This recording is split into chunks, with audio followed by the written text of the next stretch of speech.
Sangye chodang soki choknam la jangchu bardu dakni kyabsu chi daki chenen gipe sanam gi dola penshir sangye ruparsho. Okay, thank you, Bob.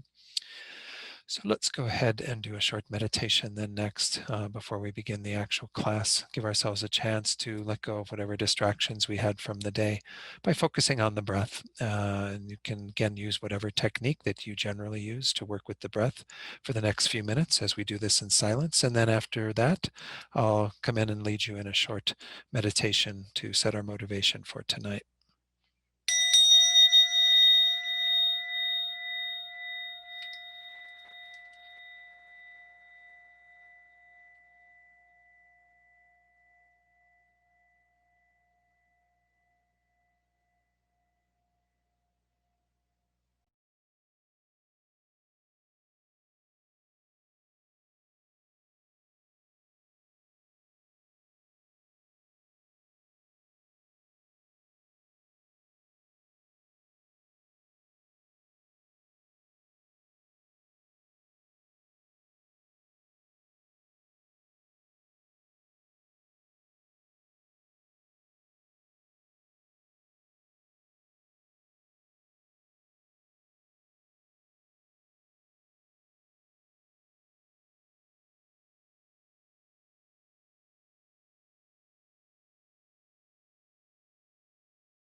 So now let's set our motivation together for this evening.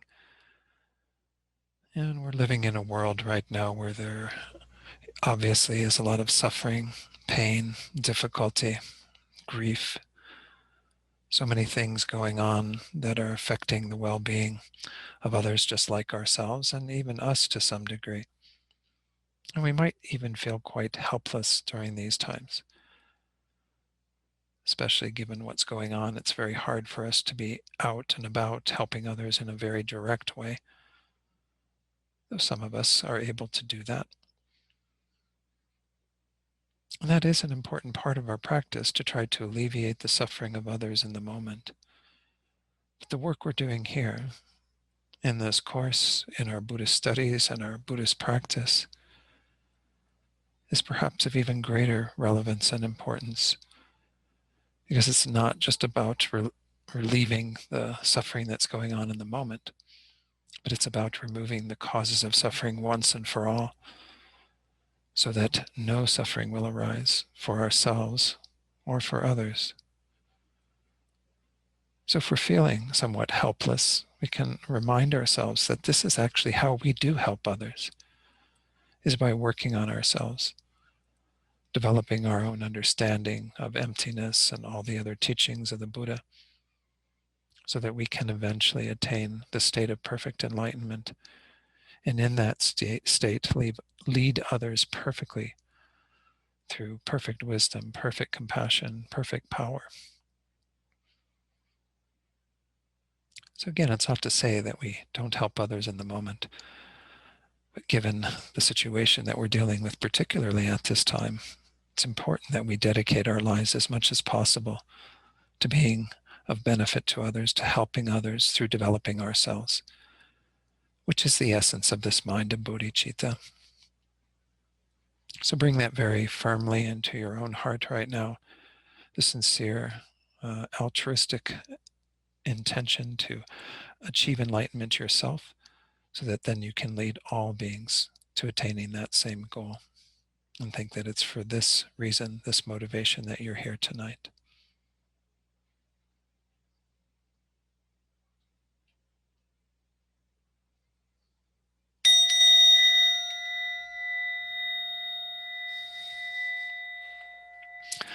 Okay, again, it's good to see you all tonight. We're working our way through this little text that I put together for this course.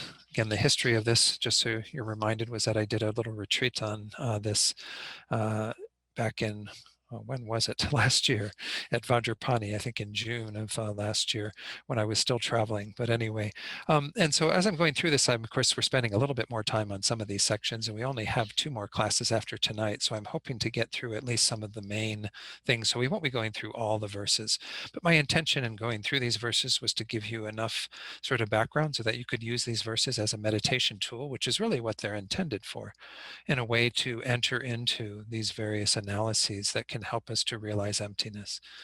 We're calling it the Buddha taught many different entry points to come at this subject, because we are all of different dispositions. And so it's helpful to have a variety of things to look at. So in previous classes, we looked at the whole reasoning of dependent arising, which is a very effective one to understand that how things actually exist is quite subtle. The subtlest level being that they are merely imputed. There is nothing beyond imputation. Of course, the imputation is always on a base, and that base requires some sort of validity, but nonetheless, that is the only way that we can establish anything as existing. It doesn't have anything from its own side that establishes what it is, gives it its own identity, its own nature, what have you. Things do have different natures. They can be identified as such, but only by this imputing consciousness. So this is, again, a wonderful way usually to start our investigation into emptiness, because it helps us to find that middle way between these 2 extremes, to not, having moved away, hopefully, by our analysis from this extreme of eternalism and thinking that things sort of exist in that absolute way, we don't want to fall over into the other extreme of nihilism, thinking things don't exist at all. So when we study dependent arising, of course, we gain an appreciation for how things do arise, but they do so in a dependent way rather than an independent way. So at the beginning of last class, we finished off that. We went on to examining kind of what the object of refutation is that we're really trying to get at with the next analysis that we're going to go into. And I did even introduce that analysis very briefly. I at least gave some files to Mary to put out there that I was encouraging you to take a look at and try to work with. And most of you have already worked with this analysis, what's often called the 4-point analysis. The 4-point analysis is one of the ways that we can investigate any phenomenon, but it's generally used for the I, the person. And recall at the beginning of last class, I was kind of giving some, or in the middle of last class, I guess I wasn't quite at the beginning, but I was giving some explanation of what we mean by this form of ignorance, this wrong view that is grasping at this sense of I, what we call the view of the transitory collection. So let's put that verse on the screen to sort of get things started again. And then I'll talk a little bit more about that just to refresh everyone's memory, and then we'll go on to the rest of tonight's agenda. So again, this is the overall course outline in terms of how I'm putting this all together. And of course, it follows the outline that's in your little text. We're in that third section of investigating the self of persons, recalling that there are these two when we use the word self here, we're talking about this fictitious way that we are grasping at things. So we're grasping at persons to exist in a particular way, which includes other people, but the main one here is me, is the I, that is in our own continuum that we are grasping to exist in, thinking that it exists inherently. And then we do the same thing with other phenomena.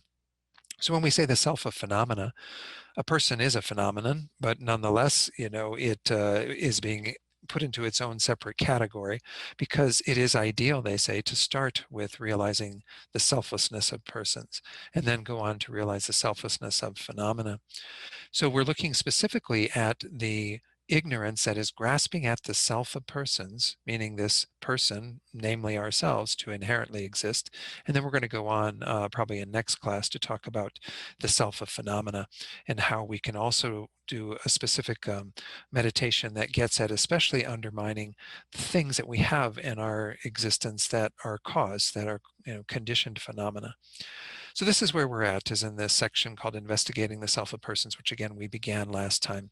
And it begins on page 6 of your little booklet with this verse from the Supplement to the Middle Way by Chandrakirti. In that he says, having seen with intelligence that afflictions and faults, without exception, arise from the view of the transitory collection, and having realized that the self is the object of that, here again, meaning the self that is this imaginary self, this inherently existent self that doesn't exist at all. So having realized that that's the object of that, yogis and yoginis, for that matter, refute the self. They go about getting rid of this view of this false sense of I by refuting that sense of I exists. And so that's our main object of negation, is to refute what we are believing in, the object of that conception, this view of the transitory collection. So the view of the transitory collection, by at least in Chandrakirti's text, is identified as the root of all of our problems. It's a subset of ignorance. It is the specific view that is involved with what we call this transitory collection, the aggregates. The aggregate of form, which is the only one that's physical, and then we have the four that are mental: feeling, discrimination, compositional factors, consciousness. Won't go into deep description of those. We went through that last time, but the idea is that we are looking at this thing that is mind and body, and we impute an I on the basis of that. We saw that with the reasoning of dependent arising, right? That's the subtlest way that everything exists, is through mere imputation. The basis for a person is generally a mind and a body. And that's why, you can refer to your own mind and body as an I, thinking of it as I. That is the only way that I exists. But we layer on top of that I all of this fictitious stuff, the sense of it being inherently existent, independently existent, having its own reality. Thinking of it as real in that way is the problem. And that's what this specific view of the transitory collection is referring to, is our erroneous holding to the I, and consequently the mine, which M-I-N-E, this mine, is the sense of the I as a possessor. We're not talking about the things that one possesses, like, this is mine and this is mine, and, I'm holding on to all these things. We're talking about the sense of I that is doing that possessing. Because once we have established this strong sense of an I that is inherently existent, well, then that inherently existent I, we get it involved with all the phenomena around us. And we have this mistaken sense of it as an inherently existent owner, possessor, involved in our own body even, all the various things that we have in our lives. So again, we're not talking about phenomena in this view. We're talking about the view of the I and the mine, the I that is a possessor, as being inherently existent. So we need to undermine that first. I didn't go into this last time, but why is it said that it's best to work on the realization of the selflessness of the person first, specifically oneself? Well, one thing that we can see pretty easily is that we can already begin to discern some level of dependency that the I has. just what I was saying, that we have this mind and body that we're imputing an I to, we can see that relatively easily because we know that we have to have some basis of our being appearing to us before we can even think I. And like if I am looking at a photo of a group, say back when we would all gather for retreats and what have you, and there'd be a group photo and I'd go, oh, there I am. I'm right in the third row there or whatever. Well, we do that on the basis of seeing the body, right? We even identify others on the basis of that. As I look at the screen here, all the little boxes, I'm identifying who people are on the basis of their physical form. Of course, your mind is there together with it. I don't see your mind per se, but I can see already that for a person to appear, I have to have some dependency upon aggregates. There has to be some dependency upon the mind and body being there. So there is already this kind of movement in a direction of seeing that the I can't possibly be independent. So it's a good basis to start. Of course, the other reason why they encourage you to start with the I is because that is how all the other delusions arise for us, is because we are clinging to the strong sense of an I and then getting entangled with things. When we have pleasant experiences, we get attached to those and the I craves those and what have you. When we have unpleasant experiences, the I rejects those and wants to push them out of our experience. So this is how everything's kind of revolving around this strong sense of an I. So that's the efficacy of realizing the I to be empty of inherent existence first, is because it helps us to undermine our afflictions. But it also is said to be a bit easier to realize because we can recognize, as I said a few minutes ago, that we need to depend upon the aggregates appearing for the I to be conceived. There needs to be something there that is a basis for that. So it's perhaps a little bit easier to realize. So what we're going to do with tonight, I'm not going to go back over a lot of the slides that I did last time. That was the only one that I did last time that I'm going to review. It's just this introduction to this topic by looking at this view of the transitory collection, this form of ignorance that is at the root of all of our problems.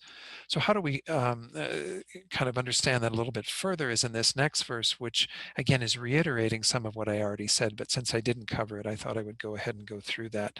This is the next verse that's on page 6 of your booklet. It says, by him who speaks only to help beings, well, we can guess who that is. That's the Buddha. It was said that all beings have arisen from the conception of I and are enveloped with the conception of mine.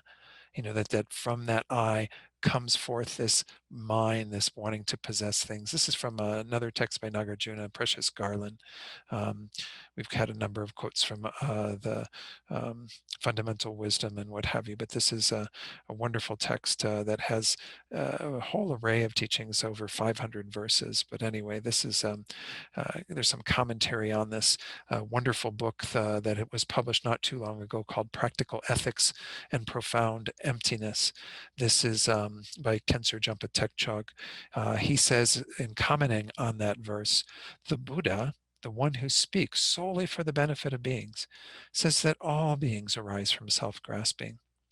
Chandrakirti, in the same text that we quoted from at the beginning of tonight, explains the meaning of this in the introductory stanzas of his supplement, the supplement to the Middle Way. Ordinary beings first think I, thus generating the view of a personal identity, grasping I. This sense of a strong I that we are holding on to as being real. Then they generate the view of a personal identity, grasping mine.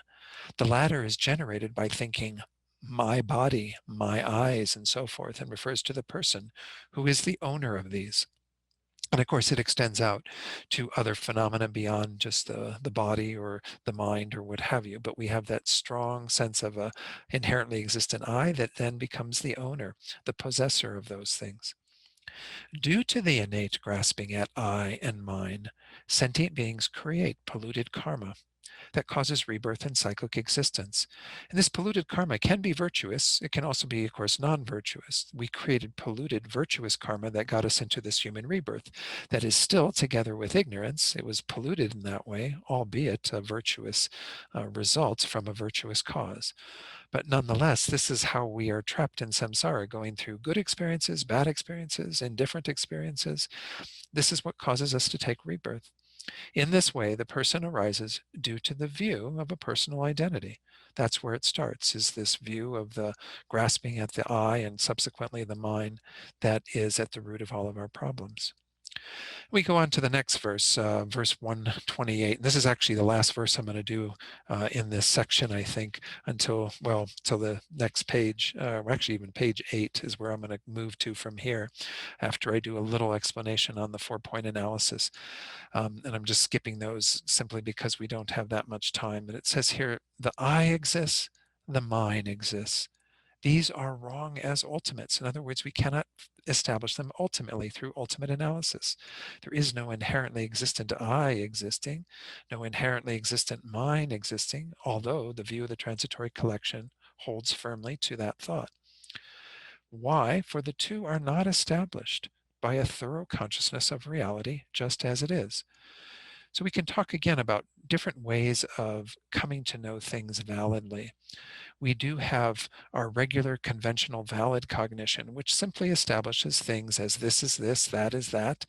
You know, we use this conventional consciousness quite, uh, you know, extensively in our lives. We couldn't live our lives if we didn't have some valid awareness, some cognition of things, and being able to distinguish this from that and what things are. I couldn't be here in front of you teaching and giving all these, words if we didn't have some agreement as to what those words mean, what they are referring to, and so on. So essentially, we have conventional valid cognition that simply establishes what things are. And of course, if people establish things in an erroneous way, well, then they're going against our worldly agreement upon things. But that isn't the ultimate determiner of whether things exist or not. Why? Because it doesn't know ultimate reality. Ultimate reality is our ultimate valid cognition, our final valid cognition that isn't satisfied with just saying, oh, this is a bowl and this is the ringer of the bowl. It wants to get at, well, how does the bowl really exist? What is its final mode of existence? This is, of course, what we're discussing in this whole course, is to try to discern, are we seeing things correctly? If we're not, then let's realize that so that we correct our minds by recognizing that things are empty of existing in the way that we think they do. That object that we are holding to doesn't have any valid um, um, basis, that it doesn't have any validity when we do that deeper investigation. So it isn't just, conventional valid cognition would simply be establishing what things are and be happy and content at that level. And ultimate valid cognition is getting into a deeper way of investigating. So what is being said in this verse is essentially that, we cannot rely upon the conventional valid cognition to know reality. We have to rely upon our ultimate investigation into reality, or what we would call an ultimate valid cognition. So let's go into a little bit of what Khensur Jampa Tekchok says on this in that same book that I quoted from earlier. He says, conventionally existent things, such as the I and the mind that are apprehended by a valid mind, the I and the mind exist, but they do not exist in the way they appear. Recall that this is something I've mentioned here and there, that we have this false appearance too that is coming about through the force of our ignorance having been there for so long, that it's created this imprint, this latency that gives rise to things appearing as if they inherently existed. So as it says there, to our ordinary minds, they appear to exist inherently, whereas they do not. We're dealing with all of this all the time, our sense consciousnesses as well as our mental consciousness. Everything that appears to them while we are in our ordinary state of existence before we've realized emptiness directly, everything that appears to our minds is false in that it appears to inherently exist, but it doesn't. Although they do not appear to the aryas' wisdom of meditative equipoise, this does not negate their existence, because when an arya, being who has realized emptiness directly, when they're in that meditative state that we call meditative equipoise, realizing emptiness, they don't have those appearances of those conventional phenomena. All that appears to them is emptiness, is this phenomenon that is known directly in that way by the arya beings. But that doesn't negate their existence, their mere existence. Why?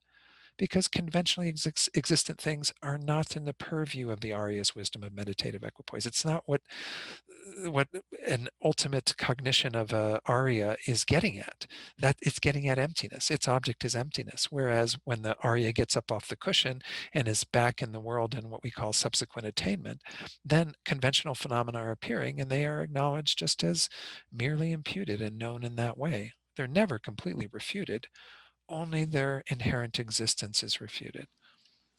In other words, the wisdom knowing the ultimate nature is not capable of validating the existence of conventional objects. A conventional valid cognizer does that. It sounds strange to say that, but we have essentially two modes of knowing. One is when we are knowing that ultimate reality of emptiness. The other is when we are simply establishing things as they exist conventionally in our world. All the various dependent arisings that we have come to know, and there are. This is why it's often called the diverse phenomena versus the vast phenomena of profound phenomena of emptiness. The vast diverse phenomena of conventional things is unbelievable, and then we have that profound mode of existence, which is simply their emptiness, which is the same for every object. But essentially, these ultimate valid cognitions of an arya being, someone knowing emptiness directly, doesn't establish conventional objects. A conventional valid cognizer does that. And we all have a perfectly fine operating conventional valid cognizer. It's just also infused with this ignorance that thinks that all the things that we establish exist inherently. So he goes on to say, a valid mind apprehending I and mine is a conventional, reliable cognizer. It's a valid cognizer. It's correct with respect to the conventional nature of things, that the I does exist, that the mind does exist, that this bowl and ringer and all the various things that I have on my desk here, all of this, my computer, all of these things do exist, and we can conventionally establish them through our conventional cognition. However, again, he reiterates, it is not correct with respect to the ultimate nature of things. Ultimate valid cognition isn't correct with respect to conventional phenomena. Conventional phenomena or conventional valid cognition is not correct with regard to ultimate phenomena. Why is it not correct with respect to the object or to the ultimate nature of objects or things? Because its objects do not exist as they appear. I just mentioned that a few minutes ago, right? They mistakenly appear as inherently existent, whereas they are not. So the conventional, reliable cognizers of ordinary beings cannot perceive the ultimate nature of phenomena. This is where we do have kind of, again, two modes of cognition that are valid with respect to their own objects. So a reliable cognizer of the ultimate nature does not apprehend conventionally existent objects because they're not in its purview. It perceives only the emptiness of inherent existence. Because it does, it then knows that inherently existent phenomena do not exist at all, because that is what it is perceiving, the emptiness of that. So again, this might be belaboring some of this stuff by going through all of this, and it's not as relevant to the subject at hand, which is to get into these analyses. But this is what we're really trying to do, is to develop what we would call an ultimate valid cognition of emptiness, which is again done through this deeper analysis that we are engaging in this course of trying to determine that when we go looking for what appears to our minds, which is everything existing inherently, and in this case we're looking specifically at the I, the person that is in our own continuum, we are holding to that as inherently existent. When we bring that up and conjure up that sense of it being there in a very exaggerated way so it becomes more prominent, we have to examine whether that exists in the way that it appears. It seems to exist from its own side. It seems to be self-established. But if we investigate through this ultimate valid cognition, we can see the emptiness of that. And that's where our ultimate valid cognition is important, is to establish that things lack inherent existence. Over here, our conventional valid cognition establishes all the things that exist that have that emptiness as a quality of them, a characteristic of them. But these are each kind of different ways of knowing.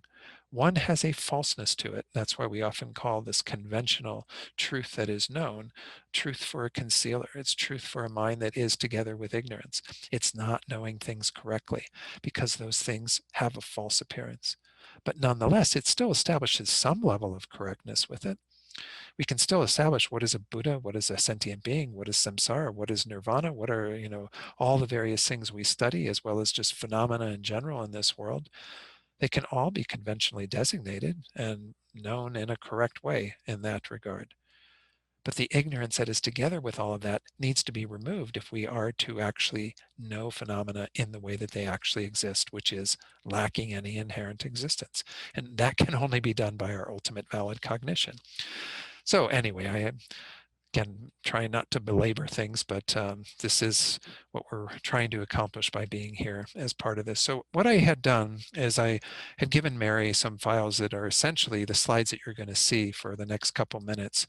And I'm not going to go through this extensively again, because I do feel like many of you already have worked with this meditation on seeing the emptiness of the I, specifically through what's called the 4-point analysis, as it's said here, to meditate on the 4 essential points. So this is, again, Khensur Jampa Tekchog, that same book. He went into this discussion right after these verses. And it was, kind of nice then to inject this here, because we don't really have a verse quite specifically that mentions the full 4-point analysis that we could use as a spring point or a springboard for this. But we can see it from this whole investigation into the view of the transitory collection. We need to see that this view is erroneous. So one method to realize that the I does not truly exist, that it is empty of true existence, is to meditate on the 4 essential points that examine the relationship of the I and the aggregates, again, the mind-body complex. The very first step of these 4 points is beginning by identifying the object of negation, what it is that is to be negated. Now, we already spent time on that. That was last week, and maybe even a little bit of the week before, I don't remember. But anyway, we had this strong sense of an I that seems to exist from its own side, has its own characteristics that establishes it. Its identity is coming from the objective side rather than any form of subjective identification of things. So the I, this is the I as it appears to our innate I grasping. We have an acquired form of I grasping, that is our reification through our living our lives and what have you. But the innate I grasping has been there since beginningless time. So he says one method to identify the way that this false I appears is to think about especially good or bad situations you have experienced. At those times, the false I, the truly existent I, appears. They often say, actually, if you've been through situations, thinking about situations where the I was feeling very threatened, where it had that strong sense of needing to defend itself, it seems to appear really quite palpably at those times. And so this is not to say that we don't have it at other times, but it's a little subtler to catch at other times. So I'm going to go through then, I've kind of rearranged the slides a little bit and go through His Holiness's talking about this in a more kind of beginning book. Not that emptiness is a beginning subject, but it's a good introduction to emptiness called How to See Yourself as You Really Are. I had these slides out there as well. Mary put them out there. The first point then, in regard to this is where His Holiness, together with Jeffrey Hopkins, put together some individual points for how you would do this. He said, for example, imagine that someone else criticizes you for something you actually have not done, pointing a finger at you and saying, you ruined, my birthday party, or you ruined this, work project, or whatever the case might be. When we've been falsely accused, there is that strong sense of an I that is feeling like it needs to defend itself, right? So he says first that you do that, you bring that up, then watch your reaction. How does the I appear to your mind? We don't want to get caught up in the whole emotion of that situation, but we want to see, how does that I appear? In what way are you apprehending it? Notice how the I seems to stand by itself, self-instituting, established by way of its own character. So I'm going to take it off screen for just a moment, because I do want to read another little passage that I didn't put into the slides because it just seemed like it might be easier to talk about it from the text. This is that same book that I was quoting from earlier, Practical Ethics and Profound Emptiness. I think it's the only published commentary on Nagarjuna's Precious Garland, so it's quite nice. On page 54, he says, the I appears to the innate I grasping as if it had its own nature, and yet was mixed in with the body and mind. It seems to be self-existent, able to stand alone as an objective entity, but this only happens for a very short moment before it appears mixed with something else. When we are either very upset and angry or very happy, the appearance of an inherently existent I is clearer, and it is easier to identify such an I as the object of negation. So we do see that, although they do say that this is kind of an acquired form of ignorance, when we think that the I is the body or the mind, has some kind of identification within the aggregates, it nonetheless initially kind of appears to us as if it is sort of standing on its own, but it very quickly gets mixed in other things. I've mentioned before when we talk about this very first point, often when I teach on it, I talk about how, in my experience, it often feels to be right here in the center of my chest. And many teachers talk about this, but that almost is a bit of a mixing, right? Already, like we have that strong thought of an I that we're referring to, but then it seems to kind of blend into our body, as if that I is some part of our physical uh, uh, basis, the form aggregate. So this is where we have to be careful to be able to pick up that sense of I before it kind of gets mixed with something else, because we're trying to refute that sense of an I existing from its own side, an I having its own entity. So the I that is merely imputed is the basis of our misconception. We think that I has some greater reality. We're not thinking that the body has that reality or that the mind has that reality. We're thinking that I has that reality. Recall, this is the process. We have the aggregates, the mind and body. We think of them as I, and that's a correct thought. That's once more our conventional valid cognition, referring to this collection of stuff as I. But then we reify that I. We add stuff on top. But we have to get to what this is added on top. And if it starts mixing with other things, it does become a bit more elusive, and we can't really identify it as clearly. Therefore, we can't negate it as clearly. They say this very first step of the 4-point analysis is the crucial one. If you identify correctly what it is that you are trying to refute, then your refutation is going to be very effective, and it's actually going to fall into place and be very logical. And if you're not getting it correctly, then you're going to have a harder time with the other steps, because you're not really hitting the right target with your analysis. So anyway, this is just, I thought I would share what Kensur Jampa Tekchok shared in that book, because it was an interesting point that a lot of times you don't see, is this idea that, again, we have to make sure it's not mixing with something else. Then Kensur Jampa Tekchok goes on, after talking about identifying this object of negation, to talk about determining the possibilities. This is sometimes called the pervasion. We have to see kind of where, if this inherently existent I that's appearing, that we made very clear in the first step, if it exists in the way it appears, what are the possibilities? I mean, an inherently existent I would be findable. We should be able to find something that is it in every way, that is a unitary phenomenon like it is, that is established as existing as the I 100%. So we are really looking for the possibilities that of where we would look for that. So he essentially says, now, while holding the appearance of the inherently existent I, a corner of your mind decides, if the I exists as it appears, then there are two possibilities. It must either be one with the aggregates, meaning identical to them, or different from the aggregates, a totally separate phenomenon, that we can find and isolate as the I. There's no other possibility. If it's something that is findable, again, we did the reasoning of dependent arising first. So we know already the end of the story. The end of the story is the I is merely imputed.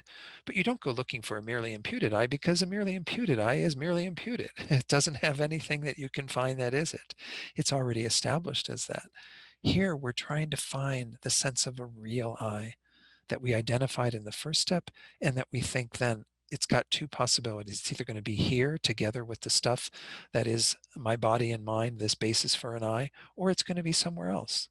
How His Holiness approaches this in his book, he says, first, analyze whether the I that is inherently self-established in the context of the mind-body complex, they say that is, I mean, it's kind of strange, that appears inherently self-established in the context of the mind-body complex, because it doesn't exist. But see if it could have a way of existing other than being part of or separate from mind and body. In other words, establish that these are your two possibilities. These are your two choices.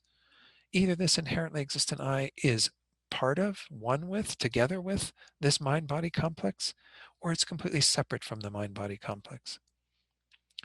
So he says, see that there is no third category of existence, or inherent existence at least. They are either the same, inherently the same, or inherently different.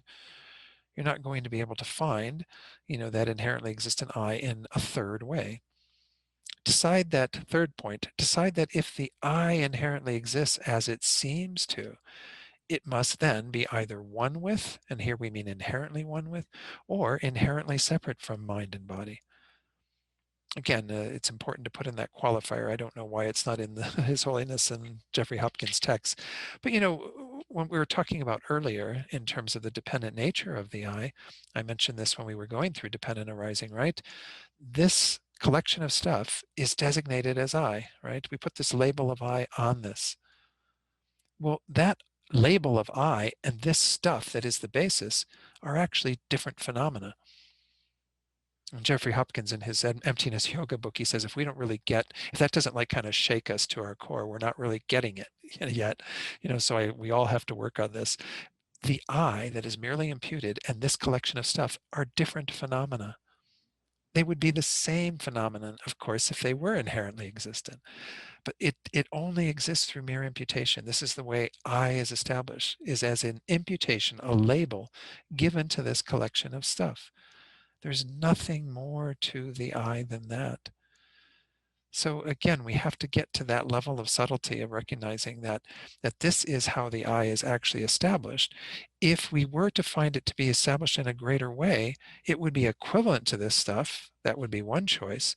Or could come up with a concept, which many other traditions do, that the Buddha also refuted.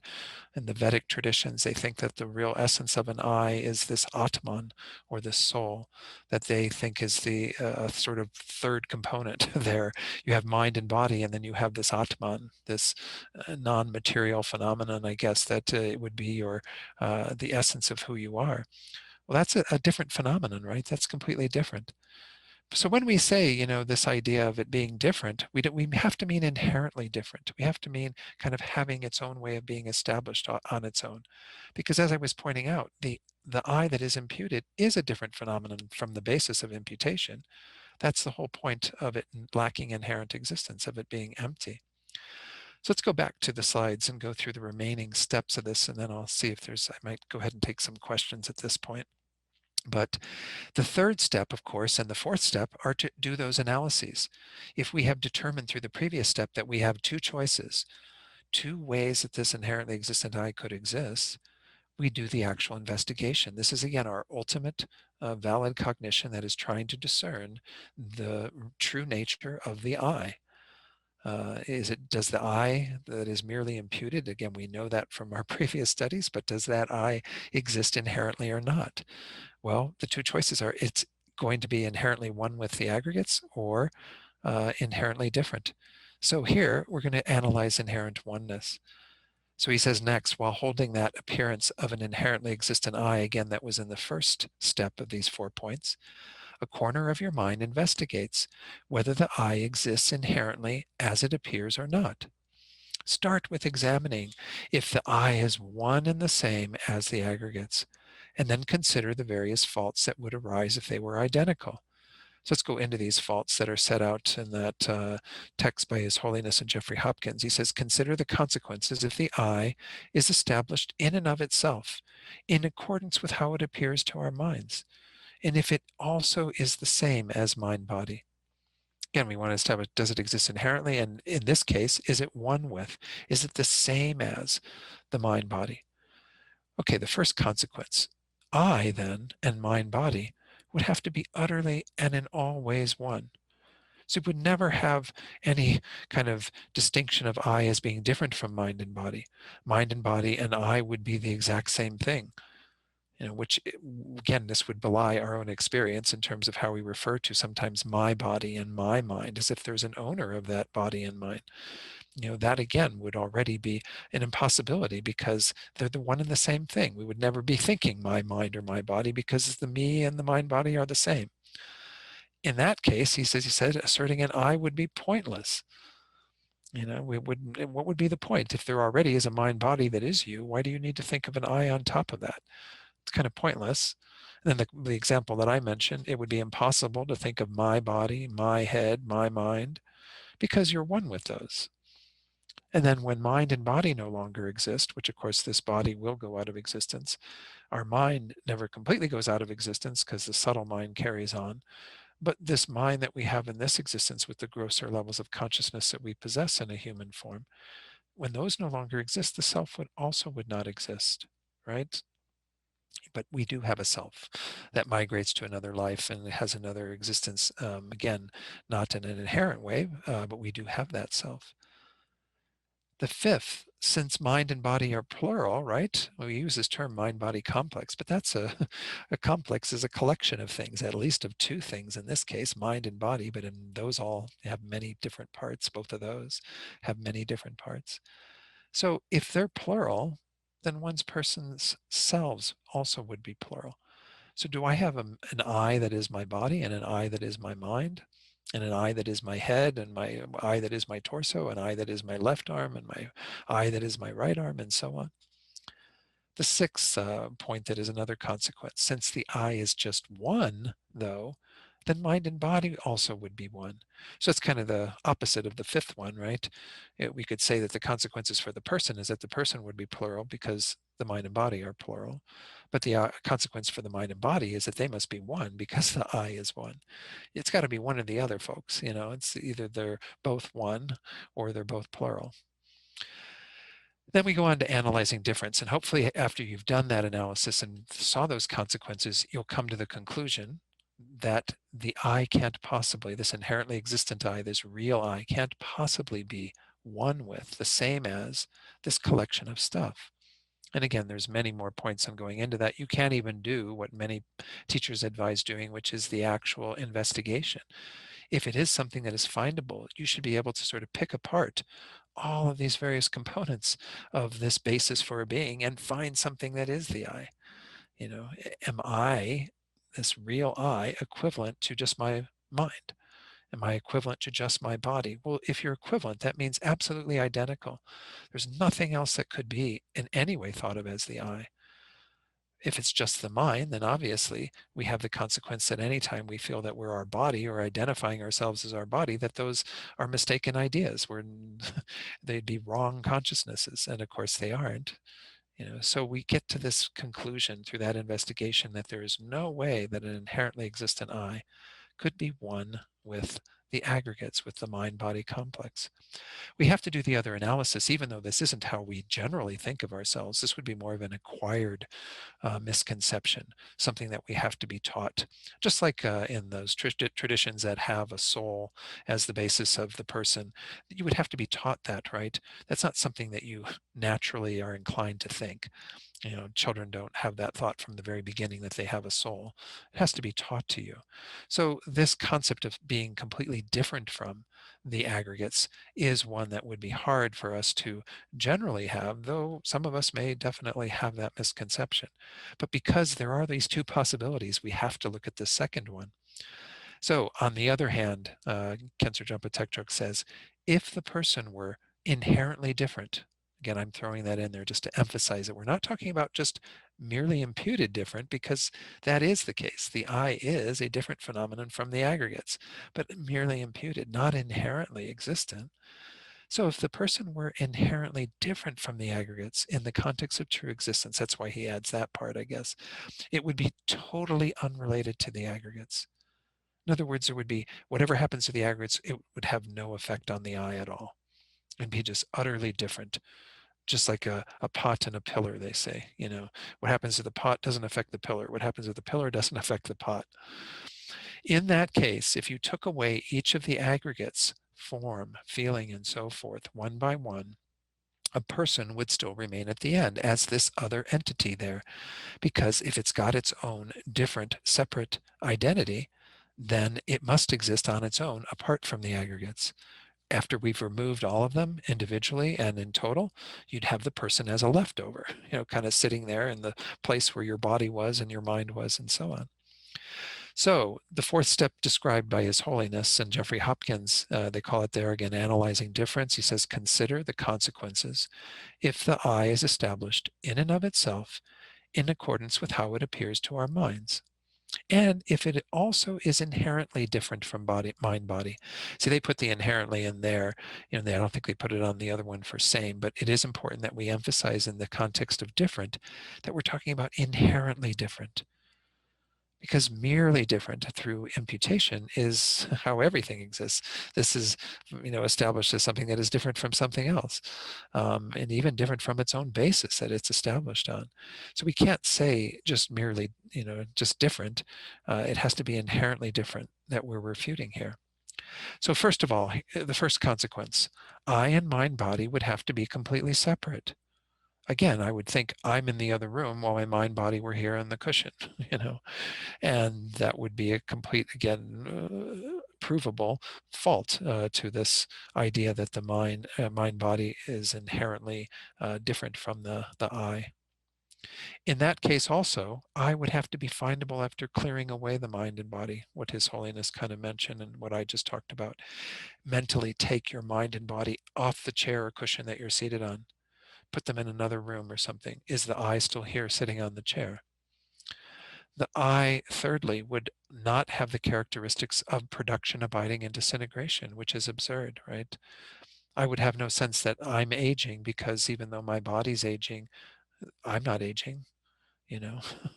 Well, when people ask, how old are you? You say, I'm whatever age you are. You identify with the characteristics that are happening to the body. That's a grosser form of them, but nonetheless, that would be totally impossible if the I is utterly different, inherently different from the mind body. The I would absurdly have to be just a figment of the imagination or permanent. It would have to be this either something that is totally just misconceived as something, outside of our mind-body complex, or have some sort of permanent quality, which of course we don't think that the I is permanent. Do I think there is this unchanging I that has existed throughout all of my life? Of course, this is alluding to in this fourth point, the sense of an Atman that is held by the Vedic traditions, that the Buddha said there is anatman, there is no soul, no self in that regard, because it would have to be permanent and unchanging. And it would, in his estimation, then be a figment of the imagination. To hold the view that there is some Atman, some soul that is you, that is apart from the mind and body, is a fictitious concept in Buddhist terms. Again, we're not being hard or critical of any of these other traditions. We're just simply saying, okay, what is the basis for that? We can't find the basis for that, and it would have to be completely apart from, separate from, different from the mind-body complex. Fifthly, absurdly, the I would not have any physical or mental characteristics, right? So when I think of myself as a male, as whatever, the physical characteristics I have, what color hair, all these things, I wouldn't think of that, because the I is something apart from that, utterly different, inherently different from the physical and mental characteristics I possess. So we hopefully, have done enough analysis in both of these third and fourth steps to come to the conclusion that because the second step was true, that these are the only two possibilities, there's not a third possibility, that we've then refuted the first step. We refuted what we had brought to mind as that object of negation. So Khensur Jampa Tekchok says, thus, we conclude that in the context of true existence and looking for a truly existent person, the person cannot be either one with or different from the aggregates in that context again. And we ascertain that the I does not exist independently in the way that it appears to our innate self-grasping mind, which again was what we were conjuring up in that first step. We then concentrate in our meditation when we're doing this analysis on the non-true existence of the I, the emptiness or the lack of such an I. His Holiness talks a little bit further about it. He says, once you engage in analyzing in this way, you will begin to question the strong sense of a self-instituting I that earlier seemed to exist so palpably. You will gradually start to think, aha, previously this seemed to be so true, but maybe it really isn't. And even to get to that place of doubt, remember we saw that earlier in that wonderful verse from Arya Deva, where he says, even just a doubt about things already shakes the rafters of existence, kind of gets things moving in the direction of, towards liberation. So His Holiness continues, he says, then as you analyze more and more, you will become convinced, not superficially.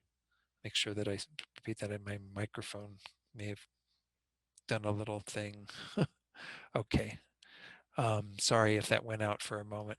It says here, then as you analyze more and more, you will become convinced, not just superficially, but from the depths, that such an I does not exist at all. You will pass beyond mere words and gain conviction that, though it appears concretely, it does not exist in that way.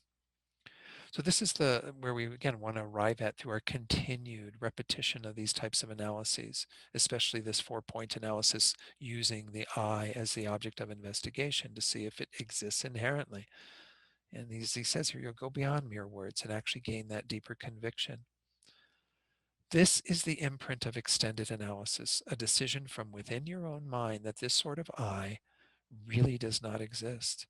You have to get that to hit home. By meditating and gradually cultivating these 4 steps, you will develop an ability to examine anything and everything this way. Because as I said, this can be applied to all phenomena, not just to the I, but it's used very effectively with regard to the I think.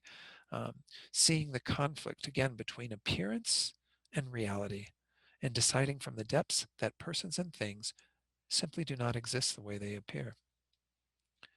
What is understood by that completely decisive mind is the absence of the inherently existent I, or whatever phenomenon we're investigating, even though you used to believe in it so strongly. You totally understand the negation of inherent existence. Your mind becomes absorbed in that emptiness.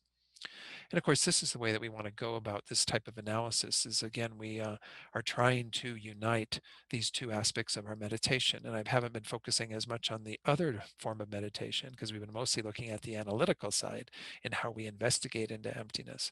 But we have this other part of our meditation that's called our stabilizing practice or our placement meditation.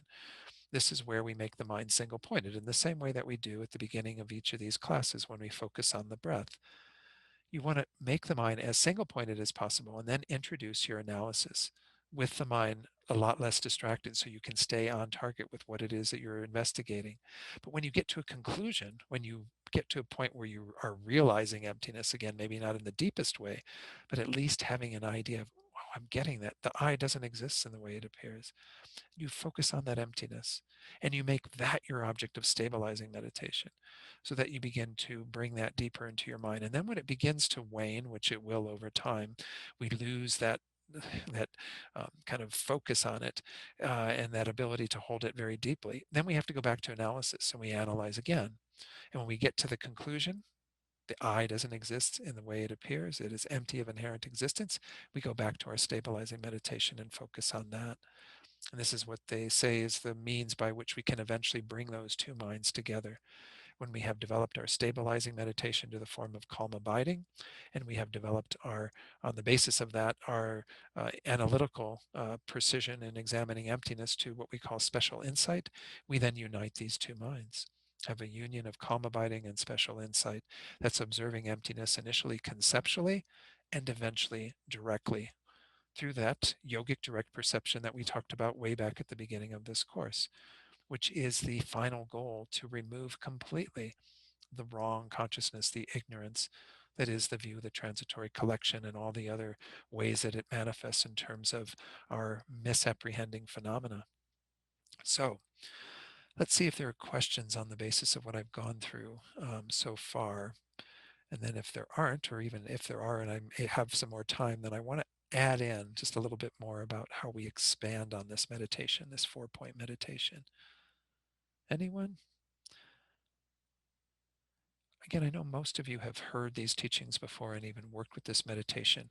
I'm going to be posting, just so you know, and I'll pull it up on the screen now, another meditation that is the same format, essentially. This is the one that was out on the website. It is the one that it comes from the Discovering Buddhism program. And I'm actually teaching this one this coming Saturday to the folks that are coming to the Discovering Buddhism course. And so you can hear me go through that again if you'd like. But essentially, this is the meditation that is in Discovering Buddhism. But there's another one that was done as part of the basic program that I think is really quite nice. And I'm going to put that out there as well, give that to Mary, and she's very kindly putting all those out in the Dropbox. So hopefully within the next day or so that will be out there. And it's just kind of a nice way of encapsulating that. And I don't know, most of you have, again, a good background in all this, so you might find that useful. And in addition, I'm going to put a few other handouts that we're going to go into in a moment, again, if there are no questions. But I would encourage you, if you haven't worked with this meditation, to spend some time with it before going on to the additional ones that I'm going to add on, which are Chandrakirti's way of expanding upon this on the basis of how Nagarjuna expanded upon this. You might think, well, how can you expand upon it? It seems pretty simple. And there is some niceness to its simplicity, but our minds are sometimes not so simple in terms of how we think about the I as inherently existent. So no questions, no comments. You're all realized aryas. Yes, Doris. I was trying to figure out that meditation you had from the basic program. It said meditation number 48. What's the source that you have there? It's actually a set of meditations that Venerable Sangye Kadro put together for the master's program students, I think, or maybe I said basic program, but it might have been for the master's program students now that I think about it. Um, Okay. yeah, um, I'll share the meditations from it. I don't. I guess I could probably share the whole file. It's in like retreat instructions that were given to master's program students who wanted to do retreat on the Lam Rim, and so it goes into all the Lam Rim topics, and goes into that deeper investigation into emptiness at the end. So I anyway, figured it was towards the end. yeah, the tough But yeah, stuff at the end. that sounds like a good resource. Yeah, let me pull that up again and see if it says at the bottom where that's from. No, see, I don't have the whole file. I can pull up the file because I had it up here earlier. Yeah, let's see, retreat meditation outline. It's Lamrim meditation outlines composed for the master's program. I'm sorry, I said basic program. It was for their 1 month Lamrim retreat. So again, I don't think there's a problem with me sharing the entire file. Maybe that's an easier way for you all to have access to everything that's in there. But know that there's this meditation that I'm going to share, 48, and then there's meditation 50, has two, or 49 and 50. That's the two parts to Chandrakirti's reasoning that I'm going to share. So, but anyway, I'll share the whole I file want it. if people would like the file. I think it's a really nice one and it gives you kind of some nice meditations to work with. Yeah, Mary. Thanks, Don. Uh-huh. Yes. Hi, thank you, Gen Don. I also just wanted to let the students know that I'm close to finalizing a ongoing Lamrim meditation course in 2021 with Venerable Sangye Kadro. So Wonderful. keep our fingers crossed that that might be happening. And so anyway, fingers crossed, tons of prayers. Thank you, everyone. Yeah, she's a wonderful teacher. She's been around a long time. I don't know her that well. I met her only once, but yeah, she's a very good practitioner. So I'm sure she'd be a wonderful boon to your Lamra meditation. So, or to mine as well, if I can participate. Yeah. Any other comments before we proceed? So what I'm going to do in terms of the text, let me see, what did I do with the text? There it is. In terms of the text, I'm going to jump forward, as I said, leaving behind these, we left at verse 128, that was in the middle of page 6. And we're going to jump, there is a nice little section that if I have time at the end, which I doubt that I will, I'll come back to, which is verses 1-80 or 1.80, 1.81 on page 7. That's kind of another meditation that you could do. And certainly you can do that meditation without me giving you any additional instruction, but this idea that there are 6 sort of constituents or elements of a being, which are earth, the more solid part of us, the water, which is the flowing part, the fire, which is the warmth, the heat, wind, which is that which moves and kind of allows energy, mental energy and what have you in the body to move from one place to another. And then space, which is all the empty parts where things are inhabiting. And then consciousness, which is, of course, the mental component. So the first 5 are everything involved in our physical being. And then we have the consciousness. And of course, we're not any of those, Can you find one of those 6 elements you can point to and say, there's the person, there's the inherently existent I. So anyway, that and the next verse are kind of a nice one, but I just felt like we needed to keep moving in this direction of getting into some of these other analyses.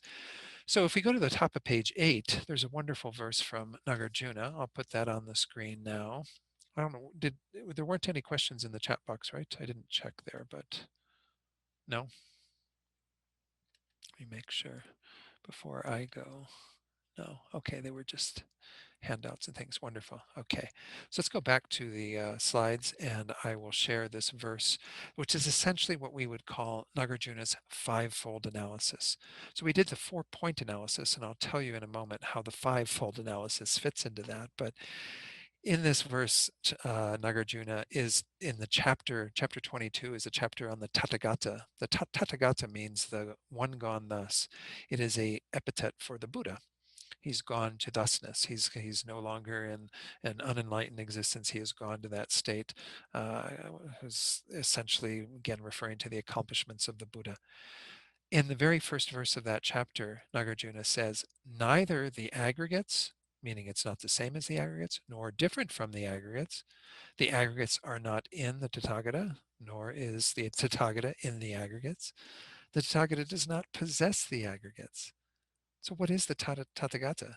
Can we find a real Tathagata? I kind of like how I can't remember if it was Jeffrey Hopkins, yeah, because I'm going to use a lot of quotes from Emptiness Yoga, his book where he goes into talking about this verse. He says that it's interesting that Nagarjuna kind of chose the Tathagata to investigate the emptiness of a person, because and they actually said that many of his teachers have actually said it's good to maybe choose a superior being, someone, your guru or whatever, so that you see that, again, even those beings who are in this more enlightened or possibly completely enlightened state, that they too lack inherent existence. You can't find the real Tathagata. You can't find a real Buddha. You can't find anyone to exist in that level, to that level of reality. So nonetheless, this is an investigation that is a little bit deeper than the same or different. So recall how in the previous one, when we did our 4-point analysis, you would start this meditation the same way. Bring to mind that object of negation, that sense of an inherently existent I, with regard to another person, if you're investigating the selflessness of that person, or with regard to the I, which is again said to be more effective because this is the I that everything is revolving around, that all of our afflictive emotions are arising on the basis of, and so on. But the first step, again, identifying that correctly, that object of negation, ascertaining that essentially it's the same thing, that it's either completely the same, identical to the aggregates, or it is utterly inherently different than the aggregates. So you have kind of those two same possibilities. What Nagarjuna is doing is he's giving us a little bit more of how those different possibilities might manifest to different minds. What does it mean to say the same as? What does it mean to say different from? So he gets into this kind of relational context that is between the aggregates and the self, and trying to give more flavor to it. And I'll go through, as I go through this, I'll share some of what Jeffrey Hopkins says on this, which I found really quite insightful when I first read this. So he says, if you search for the one gone thus, that is the Tathagata, in these 5 ways, what were mentioned in that verse. Let me go through them again. First is same as the aggregates. That's in the first line. And the first line also is different from the aggregates. So this is just the basic things that we saw previously in the 4-point analysis. But then the third one, that somehow the aggregates are in the Tathagata, or the aggregates, or the Tathagata is in the aggregates. So this is kind of another way of talking about a dependence going on between the person and the self, or the person and the aggregates, that are, again, an inherent form of dependence, which is kind of strange to say. But nonetheless, we'll get into that when we do that. And the 5th one, the Tathagata possessing the aggregates, we're going to refute that as well. That has different shades to it as well as we go through this. It can be in the sense of sameness, it can be in the sense of difference. The second line of this, that the aggregates are not in the Tathagata, nor is the Tathagata in the aggregates. Those are a form of difference. But again, they are an inherent difference that would be, really kind of going beyond what the mere difference is, in terms of them being merely the I being merely imputed to the aggregates. So he says here, again, if you search for the Tathagata in these 5 ways, you will realize there is no Tathagata there to be found under such analysis in this sort of investigating for an inherently existent Tathagata. The most marvelous of all beings, the Supreme Person, is not findable either. So join the club. We're all not findable at an ultimate level. Then he quotes from the text that he's commenting on in his book, Emptiness Yoga, who's this composer, Jangya. Jangya says, 3 positions, the 2 of mutual dependence and the 1 of possession, are included within the 2 positions of sameness and difference. So essentially what this is saying is that these little flavors that we're getting into in that second line and the third line are essentially within sameness and difference. They're just slightly different ways of getting at that, or iterations that certain people may have in their minds that they also need to investigate and refute, because otherwise we may still think there's some part of this sameness or difference that is possible.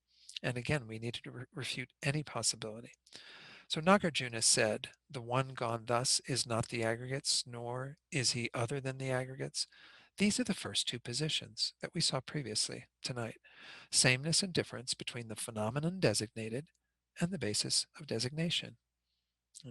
Can they be inherently the same? Can they be inherently different? No, we already investigated that. So that's how those investigations would be undertaken. Then he said, the aggregates are not in the Tathagata, nor is the Tathagata in the aggregates. He says these are 2 positions of mutual dependence. The one gone thus depends on the aggregates depend on the one gone thus. Now, when you hear this initially, you go, well, this is true, right? The basis of designation depends upon some designation being given to it. That's why we call it a basis of designation. And then the designation itself depends upon a basis in order to be designated as such. So again, in terms of how we talk about dependent arising and things being merely imputed, that's not what we're getting at here. We're getting at a level of difference that would be an inherent difference that would still be within the realm of there being mutual dependence. So let's take a look at how he explains this. And this is a little bit of a tough one. I'm hoping I'm not bending people's minds too much tonight. But he says, in one way, the aggregates, in terms of one of these options, the aggregates are like a forest, and the person is like a lion in the forest. This is the person depending on the aggregates. To have a lion in a forest, it has to be there within the forest. The person and the aggregates are different, just as the forest is a collection of trees, and the lion is an animal somewhere among those trees, but not a part of them. So this is one sense of difference that we can have, is that there is a mutual dependence that the person needs to reside among the aggregates for it to be established. The aggregates are like the forest, and the person is like the lion within the forest. Again, very different than how we talk about mutual dependence in regard to labeling. So whoops, I'm sorry, I hit the home key. Let me get this off of here and I can find where I was much easier. That sometimes happens on my computer here. Because I'm back on my computer. I was much closer to where we are, so I don't have to go so far to find it. Okay.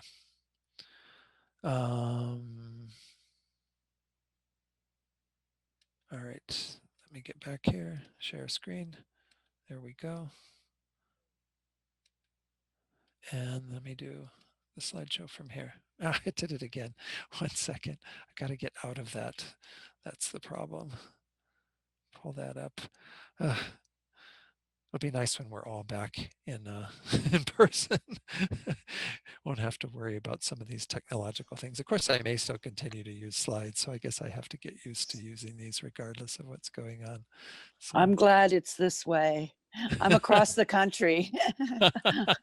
Right, I know, Doris. Yeah, it does help, to have it more accessible. And our plan is certainly, I can, if I can speak for the center, that when we go back to live teachings, that we'll actually, continue to stream things, simply because the audience has been expanded so much by doing this, that it is important that we continue to honor everyone who's come on board through the pandemic. So I think that's the plan. Okay, I should be able to be back on there now. So again, what was I saying? What was I talking about? Oh, the lion. So I need to get to the lion in the forest. So the person and the aggregates are different in that way. And again, this is a different way than compared to how we talk about it as merely imputed. In the sense of mere imputation of the person on the basis of the aggregates, they're not same nor different, but they are different in just the slightest of ways, in that we have the merely imputed phenomenon and the basis of designation or imputation for that phenomenon. So this is the first way that we talk about the person depending upon the aggregates, that you have the aggregates there, and then you have this person that is like the lion in the forest among the aggregates. In the other way, the person can be like snow that pervades the forest and extends beyond it. So we just had snow here in Santa Fe earlier today. Imagine that snow being over a forest. So the snow is like the person that's covering the forest. It's a different phenomenon than the forest, right? Because the snow is different than the trees. But nonetheless, that is how we kind of think about the person sometimes, as kind of covering the aggregates. The forest is in the snow and in a sense depends on the snow. This is the aggregates depending on the self, the I. So if we're going to talk about a snowy forest, we have to have the snow there that is encompassing the forest, that is overarching, the entire forest. So he goes on to explain this depend that we're talking about here is like is in or is on. For instance, and he uses a wonderful example here, you can imagine that your hand is an entity pervading its parts, right? So the question arises, is it just a little bit bigger, enveloping all the fingers and so forth, kind of like the snow that's on top of the trees of the forest? And then in a sense it depends on it. It depends upon, again, having that as uh, the hand that is kind of encompassing all of it. Or is it just a little bit inside the parts that make up the hand and thus dependent on those parts?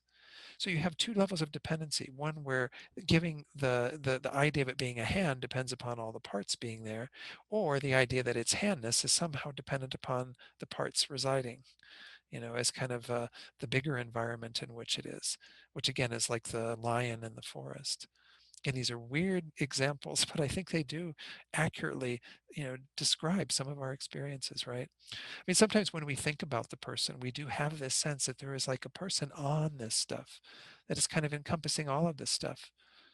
Well, is that real? I mean, where is its personness in any particular part of this? Once more, we already investigated that, can't really find that. But this level of difference, that there is still something that is separate, that is isolatable, that is the person that is on top of all of this, that covers all of this. This is what we're trying to refute here in regard to Nagarjuna's finer points within this 5-point analysis. So then he relates this back to the previous examples. A lion in a forest or a forest in snow are things that are radically different from each other. Reasonably, once there is dependence, there must be two things. That is, if the person depends on the aggregates, it has to be different from the aggregates, right? That's why, again, in the final analysis that we did through our dependent arising, we see that the mere person, the merely imputed person, is different from the aggregates because it is a separate phenomenon. The mere label being given to that basis, which are the aggregates. So as long as you have something A dependent upon B, well, then you have A and B. You have two different things, or B dependent upon A. However, he goes on to say, they may not appear to differ as much as a lion in a forest. So that example, again, is a bit far-fetched. It's a bit to the extreme. He says it may be more that the person is the space pervading the whole of the forest, and the aggregates are the forest, and the aggregates in the person. This is sometimes how we do think about the self and relate to the self. So I don't think he's so, Nagarjuna is so far-fetched, or Jeffrey Hopkins in his explanation of this, because we do have this at times of thinking that the person covers this entire uh, aggregates, the mind-body complex. So these two positions of dependence that was in that second line of Nagarjuna's verse can be included then in the position that the aggregates and the person are different. Would recall that they are subsumed within sameness or difference. And in this case, both of these are different. Indeed, if the person is inside the aggregates, you should be able to take it out and identify a person separate from the aggregates. So if there is some sort of person that is inside, which would be like the lion in the forest and so on, you should be able to take it out and identify a person separate from the aggregates. And, if it were something that were on the top, you would be able to isolate it just like you could isolate the snow from the forest, what have you. Same idea. So essentially he says we have 5 positions then, same, different, 2 positions of dependence. That brings us to 4. Now he's going to explain the last one, the one of possession. But he first says, the 2 positions of dependence are included in the position that the one gone thus, the Tathagata, and the aggregates that are the basis of designation, one gone thus, are different. And again, we mean inherently, utterly different, findable different, completely separate. That the one gone thus possesses the aggregates, that was that third line, the fifth of these analyses, that it possesses the aggregates actually is included in both sameness and difference. Why? Because there are 2 types of possession, either within sameness of entity or within difference of entity. So let's look at how he explains this, as this also gets at some interesting little iterations of this. He says, a Tathagata, a one gone thus, could, this is the first possibility, possess the aggregates in a way that, like Devadatta possesses a cow, or that you possess a computer or a phone or whatever the object it is. This is a possession of otherness, right? The person and the aggregates are different entities. You are not your phone is not you. It is you possessing that other object that is different. That's one way that we could think about the aggregates, is that the self possesses the aggregates in that way that is difference, that there is an I here that possesses it. And this is how we do think, right? My body, my mind, as if there is this I that is the possessor of those things. Or a one gone thus could possess the aggregates in the way that a tree possesses its core, a position that the person and the aggregates are one entity, right? Because you can't say the core of the tree is not one entity with the tree. It's the same entity as the tree, right? Otherwise, it wouldn't be the tree's core. It would be another tree's core or what have you. So he says this is a profound analysis of have, such as in I have a body or I have a mind. Have in that sense of a possessor, of what it is that we possess. Do we possess the aggregates in the sense of there's some other I that is different than the aggregates that's possessing it? Or do we possess the I in the sense of it's like a part of us, that this body and mind are a part of the I that we are possessing, that are the same entity as the I? So we do get at different flavors within that even. So this is my own little summary. This isn't Jeffrey Hopkins, but based on what he wrote. We have 2 elements then, sameness and difference. The first and the second are exactly what we talked about in the 4-point analysis. The person is not inherently the same as the aggregates, and the person is not inherently different from the aggregates. Included among sameness would also be the one we just looked at, that the person does not inherently possess the aggregates within sameness of entity, which actually was the second one we discussed, where there was the idea that the aggregates and the self would be kind of one in the way that the person is, or what was the example? I have to go back to the example. A tree possessing its core, sorry. Sometimes they say a person possessing their ear, but I guess maybe they get away from that because we're talking about the person so much they want to use another object. But the tree possessing its core is a similar thing in terms of sameness of entity. Then for difference, we add on the other points that were made. The person does not inherently depend on the aggregates. The aggregates do not inherently depend on the person. And then the other element of 5, which was the possession. The person does not inherently possess the aggregates within difference of entity. Just like, again, you possess a phone or whatever the case might be, some other phenomenon that is completely different. So this is a summary of the points and how you can see them within the same idea of sameness and difference, but recognizing once more that we have these different flavors. So thus the 5 positions, he says, can be reduced to 2, and I'll stop in just a moment. He says, so why bother with 5? And Janya chimes in, he quotes him saying, however, in consideration of the modes of conception in which this false view of the transitory collection operates, 5 positions are set out in the 2 of the chapters of Nagarjuna's treatise on the middle way. The 22nd is what we were quoting at the beginning, that verse on the Tathagata. So the false view of a transitory collection, he says, is our conception of our own inherent existence. If we were merely doing a technical analysis for the sake of making a chart of the unfindable self that we could paste up on a wall, We could use just the positions of sameness and difference and dispense with the rest. However, there are many facets to the positions of sameness and difference in terms of the way in which this false view of the transitory collection works. Nagarjuna teaches these reasonings not for the sake of debate or merely in order to set up a beautiful philosophical system, but for meditation. If this teaching were not for meditation, there would be no reason to give 5 positions. Some of them will attract your mind more than others. The elaboration of 5 positions draws out the significance more than just the 2 positions of sameness and difference. For me, just as Jeffrey Hopkins talking, sameness and difference is usually too short, whereas the 5-fold analysis opens it up, and the 7-fold analysis of Chandrakirti, which we'll get into in the next class, I'll talk about it briefly, but I'm going to give you that to work with and to do your own investigation of, does so even more. It tells me more about what is involved in the 2 positions of sameness and difference. So at least I got through that. I'm sorry, going right to 8:15, right to the stopping line here. But know that this is, again, just an elaboration on the 4-point analysis. So we would then hopefully come to the same conclusion, having gone into a deeper investigation of sameness and difference. We'll go into the one on the, he uses a chariot. Of course, the meditation uses a car because we don't have chariots hanging around so much these days, right? So you can use your own car or vehicle if you do own one and analyze that in the same way. But then you take that and you apply that to the self. This is once more to reiterate that these analyses can be done with any phenomenon, but they are especially poignant when we are hitting the target that is this view of the transitory collection that holds that the I inherently exists. So this is another profound meditation that I would encourage you to work with. As I said, I will give this all to Mary, and she can put out there. There's even one thing more before we leave tonight. I want to introduce this little chart that is also something that I'm going to share. My dear friend Emily, I think, may have put this. No, I don't think she did. This is from the basic program when it was done in Italy. My friend Emily Sue is amazing with charts.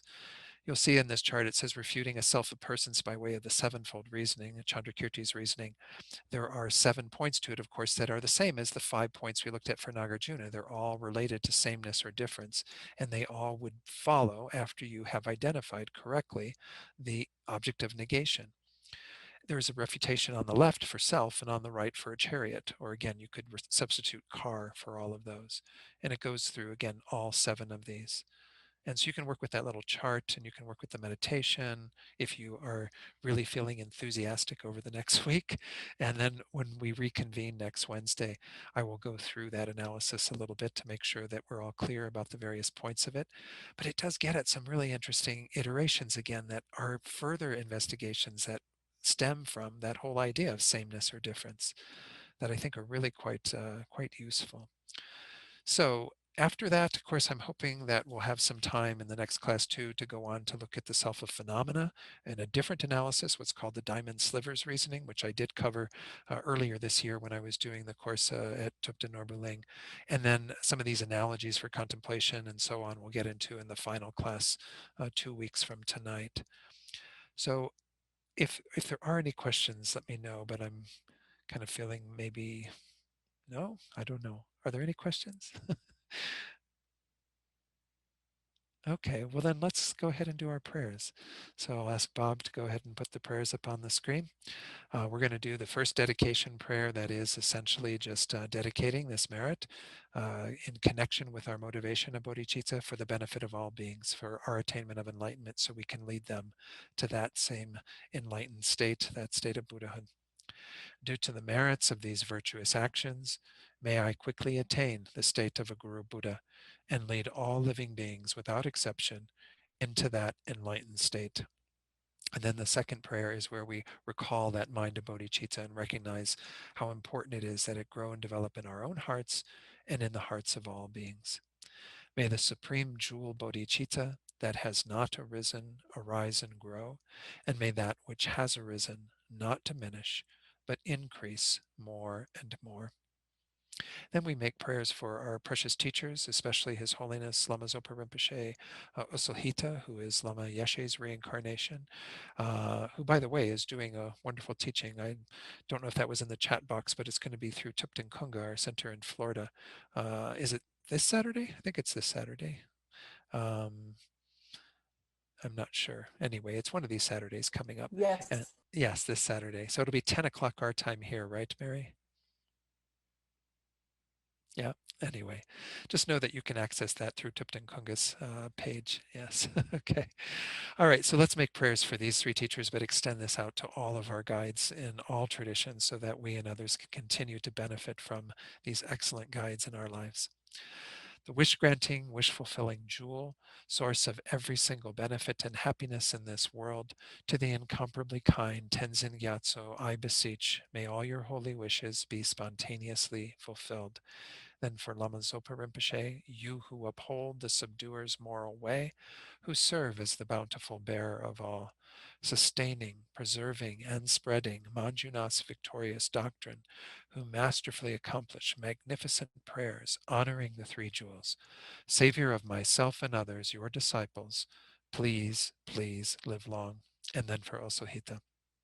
Venerable One, to you whose kindness exceeds that of all the conquerors for those wanderers in far-off places, especially the West, mindful of your loving concern for us in intentionally descending again into a family of a far distant land, we make this request. O Lama, please, please live long. Good. And then finally, dedicate for all those beings who are in our hearts right now, whatever their situation might be, whether they're experiencing obstacles or illness.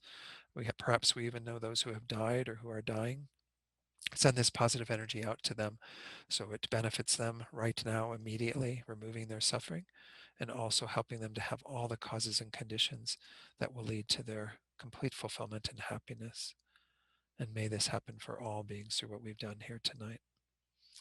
Wonderful. Thank you all so much, everyone. Have a good week till next week. And some of you, I'm sure I'll see in between. But stay safe and healthy, please. Good.